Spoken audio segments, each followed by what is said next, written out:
Foreign Minister Wang Yi met British Foreign Secretary Philip Hammond in Beijing. The two sides spoke of important progress made in China-UK relations. Our reporter Su Yuting has more. They call it the start of a golden era of China-Britain relations. Foreign Minister Wang Yi met with the UK Foreign Secretary Philip Hammond in Beijing. Hammond is the most senior British minister to visit China since President Xi Jinping's state visit to Britain last October. The two ministers agreed that President Xi's visit was a great success that achieved expectations, and now both sides have the responsibility to implement the decisions and commitments made during that state visit. We need to further deepen practical cooperation in all fields. China is ready to work with the UK in production capacity, finance, innovation and other areas with projects involving nuclear power and high-speed railways.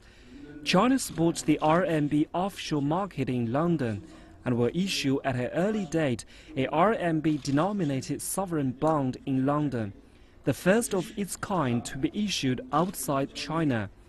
We support Shanghai and London stock exchanges conducting Stock Connect visibility studies, with the Asia Infrastructure Investment Bank formally going into operation by the middle of this month. China is ready to work with the UK onto the AIIB framework. Wang Yi also says China welcomes the UK Prime Minister David Cameron to China for the G20 Hangzhou summit this year.